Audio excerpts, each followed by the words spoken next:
Olá, online.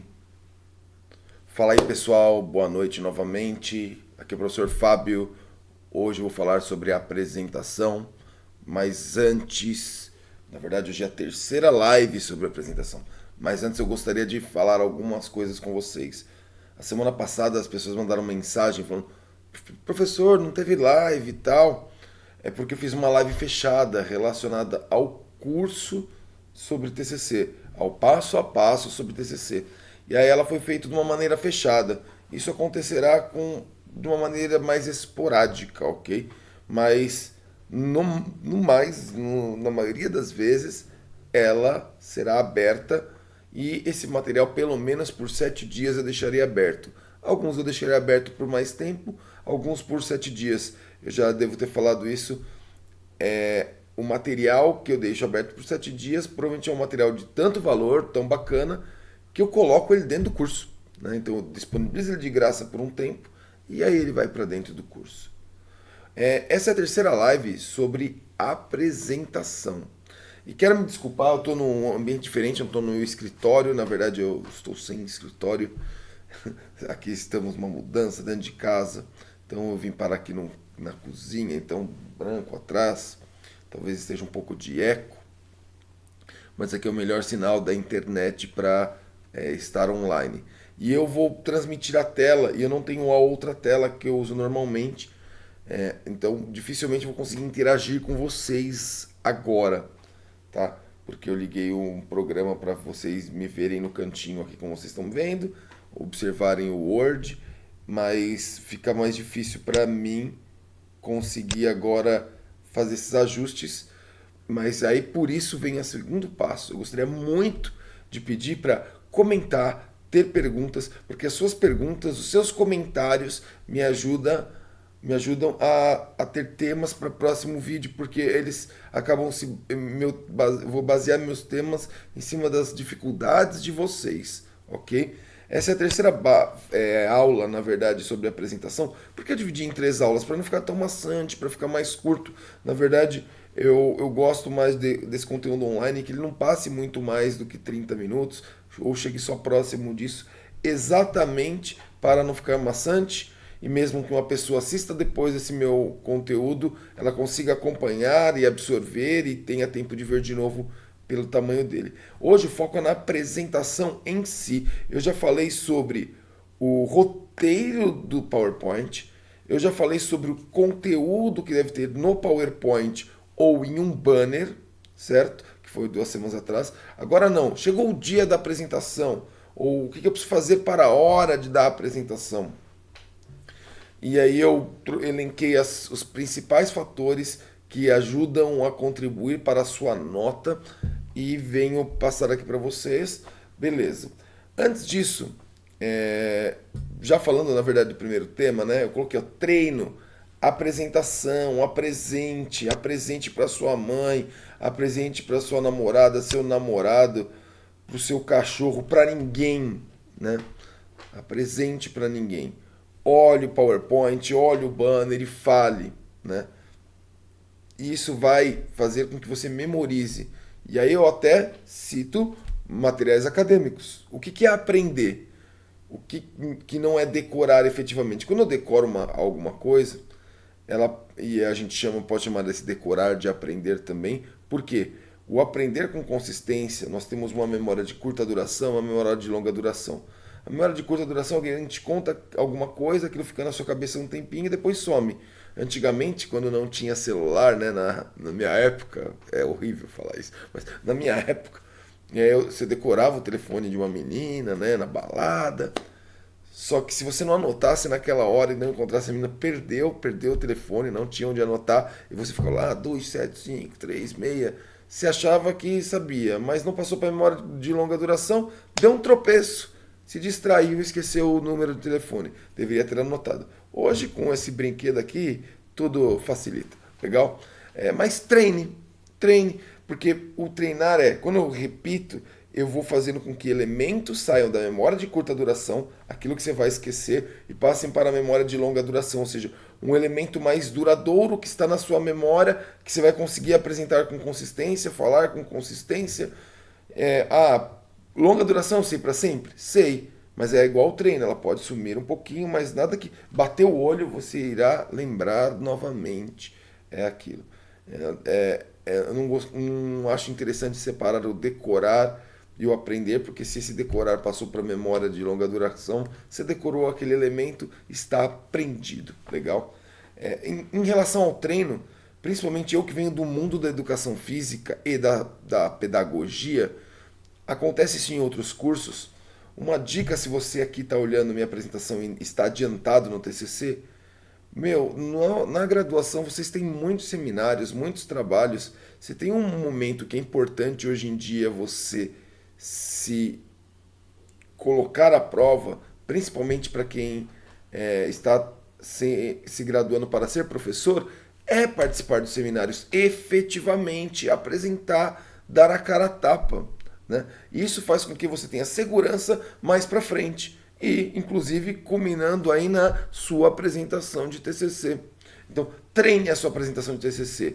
Olha os slides, né? Tem os slides aqui, estou olhando atrás, imagina, tem os meus slides aqui, olha o que eu vou falar. E aí vem minha super dica, já vou para o segundo elemento. Prática mental. Prática mental efetiva. Se você está num lugar, num ambiente que não dá para falar e tal, a minha dica é assim: simule exatamente o que você vai falar. Não tente somente lembrar, aqui é a hora de eu falar disso, aqui é a hora de eu falar daquilo, quando você está olhando. Imagina que você tem um papel com as anotações ou com os banners do PowerPoint. Não, slide 1. Se apresenta mentalmente, fala mentalmente o que você esperava.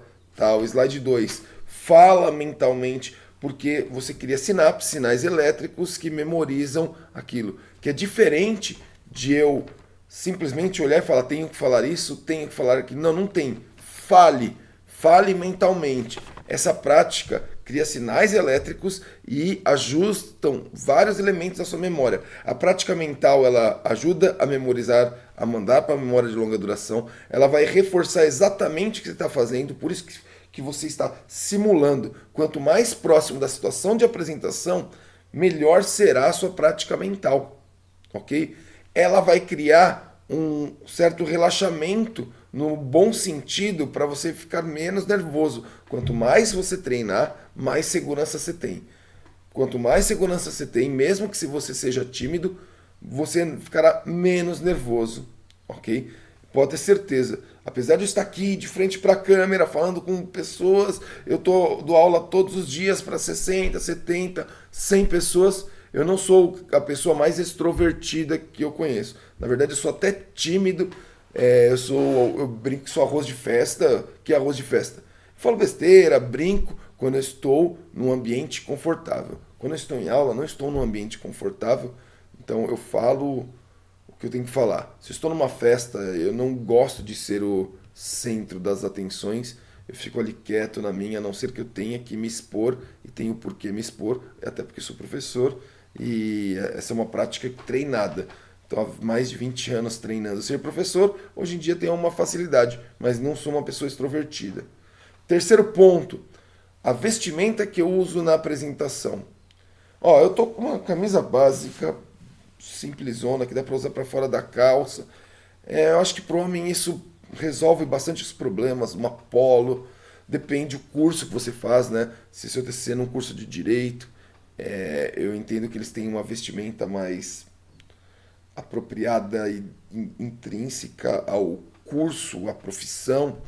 Ao mesmo tempo, eu, apesar de ser professor de educação física, TCC em educação física não deve ser apresentado de agasalho, de camiseta. Todo tipo de trabalho ele tem uma formalidade de apresentação. E essa formalidade de apresentação vou para uma festa de 15 anos, X, roupas são mais apropriadas.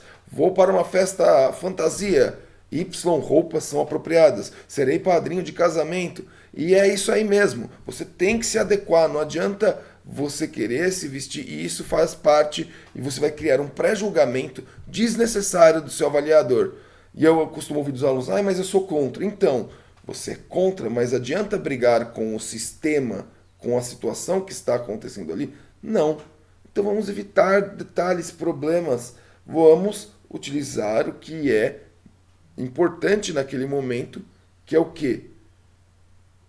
A apresentação do seu trabalho. Utilize uma roupa mais formal. É muito comum na educação física utilizar roupas de times. Não vou utilizar roupa de time. Uma outra coisa, boné.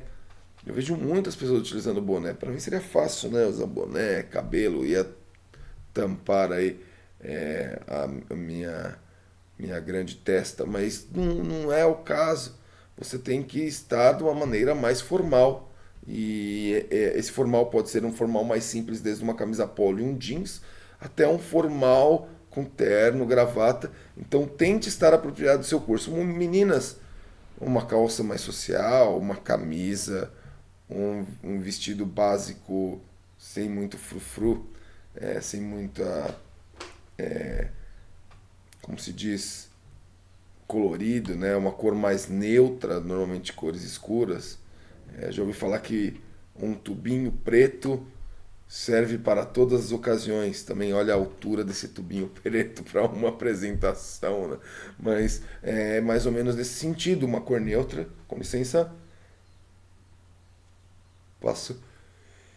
Sensacional. No me... Aí sim, no meio da live isso acontecer. Vai, vamos lá, vamos continuar.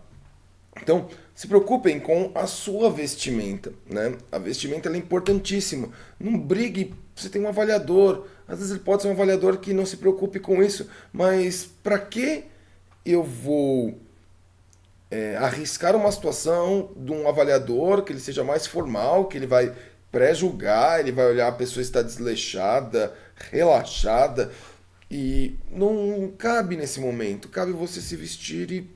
Então, detalhes sobre a apresentação. Ter uma postura durante essa apresentação. Essa postura é olhar para quem você está apresentando. Imagina eu aqui, estou olhando para a câmera quase que todo o tempo. Às vezes eu olho aqui um pouco para baixo para me lembrar. Mas imagina, não num tom de entrevista, mas eu estou fazendo a live. Agora eu gostaria de falar sobre determinado assunto. Qual a credibilidade de olhar para baixo, né? Ou eu conversando com vocês e olhando para cima? Olha como é diferente. Com certeza, na sua apresentação, você é o centro das atenções.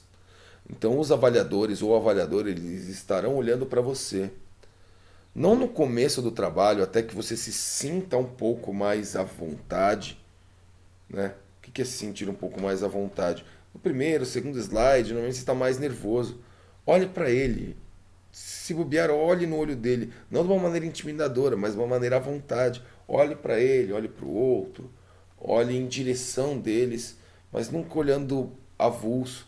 Olhe para o seu slide, olhe para ele. Esse olhar avulso mostra um pouco às vezes de falta de atenção, mostra. Eu não vem a palavra na minha cabeça agora, mas não é desprezo, mas é mesmo falta de atenção. Se eu lembrar a palavra, eu falo, mas esse é o tipo de situação. Outra coisa, isso acontece muito em banner e também quando tem um espaço grande, dar as costas, principalmente para a banca, principalmente para o seu avaliador. Fica no máximo de lado para ele, de frente de lado. Não dê as costas para seu avaliador. Se possível, também não dê as costas para o público, caso tenha, né? Isso é uma situação de postura. A outra coisa, o uso das mãos, né? O uso das mãos. Um braço cruzado mostra apreensão, um braço para trás, né? O excesso de gestos, controle os gestos. A minha dica é mais ou menos assim. Eu gosto muito de usar uma caneta, um apontador, né? Às vezes tem uma régua desse tipo, que você aponte um laser que fica em uma das mãos. Não deixe a mão no bolso. Por quê? Você aponta o local, você está segurando, ajuda você a controlar os movimentos, não ter excesso de movimentos, e ele ajuda como um apontador, por exemplo, num slide, numa parte do banner. Olha, nessa parte do trabalho nós discutimos isso. Nessa parte, ou seja, você dá a direção, principalmente se fez um PowerPoint básico, igual eu fiz agora aqui do meu lado. Tem os itens. eu coloco assim, ó, este item aqui de vestimenta, ou seja, porque estão todos os itens distribuídos aqui. E aí eu uso um apontador ou uma antena ou uma caneta para falar e reforçar. E aí eu tenho um gesto, um gestual, uma movimentação controlada, ok? É muito importante ter essa movimentação controlada e essa situação acontece menos na graduação, mas na pós-graduação esses elementos são olhados com mais atenção, né, de postura e tal. Mas se você fica muito, né, isso mostra nervosismo, tensão, falta de conhecimento. Seja convicto, né? A outra coisa em relação à postura de apresentação é falar ou muito rápido, ou muito devagar, ou sua entonação. Ao você treinar, tente grifar as partes do texto que você gostaria de dar ênfase. E você pode usar uma voz linear e mais lenta, exatamente como estou fazendo agora. Mas você pode, e é importante que você entone melhor a voz nos momentos que você quer dar destaque. Por exemplo, agora é o momento da super dica. A super dica é X, Y, Z. Ou seja, eu aumentei a entonação, eu frisei, reforcei aquela parte que eu gostaria de falar, e aí depois você pode continuar numa linearidade. Ou seja, você tem uma linearidade de entonação e de voz na sua. E aí você oscila para enfatizar algo. Imagina um negrito, né? Uma caixa alta. Isso ajuda a destacar algo que você quer dar mais ênfase no seu trabalho. Nem falar muito lento, nem muito rápido. Eu acredito que eu esteja falando mais ou menos numa velocidade interessante com vocês. E a última é o uso de palavras. Eu no dia a dia, meus alunos no dia a dia, costumamos utilizar gírias, palavras que nós chamamos de coloquiais, que a gente usa com a mãe, com o irmão, só que elas não são formais. E eu nem estou entrando naquelas gírias que quase eu não sei, por exemplo, pode pá, né? O que é um pode pá? Eu acho sensacional, mas não funciona, não faz sentido isso numa apresentação formal. Né? Não estou nem falando de erros de português. Eu entendo que erros de português eles devem ser pensados e lapidados, às vezes escapa, né? E isso acontece, principalmente na graduação, mas o que o professor presta atenção é se você está atento, errou, corrige, ou se você está falando de uma maneira desleixada e sem preocupação, ou seja, descompromissada. Lembrei a palavra, mostra falta de compromisso, né, que eu falei anteriormente, quando esse negócio da postura vestimenta, mostra uma falta de compromisso com aquele momento. Então o uso de palavras, imagina você indo fazer uma entrevista em algum lugar para um trabalho. Quais as palavras que você deveria usar, né? Como você deveria se reportar à pessoa que está te entrevistando ou à banca. E é nesse sentido que deve acontecer a apresentação de trabalho. Eu acredito que nesses minutos, eu acho que deu mais ou menos 20 minutos, 18 minutos. A minha intenção, como eu falei, é trazer pontos específicos com essas lives para resolver problemas de caráter direto. Novamente, deixe um comentário sobre o trabalho. Se vocês gostaram, deixe um like. Eu, youtuber, não sou. Você pode ver que nas minhas aulas dificilmente tem muito assim. Deixe um like, se inscreva, mas divulga meu trabalho, né? Divulga meu trabalho, mostre para as pessoas. Eu posso apostar para vocês que esse conteúdo, mesmo dessa forma apresentada, eu gosto dessa forma mais simples. Poucas vezes vocês verão fazer um vídeo cheio de frufru, mas eu tenho certeza que é um conteúdo de valor que vai ajudar na vida profissional de vocês e acadêmica, tá bom? Um grande abraço aí, vamos preparar para desligar, valeu, boa sorte na apresentação do seu TCC. Semana que vem, terça-feira, estarei de novo aqui, 21 horas. Vamos lá, abraço.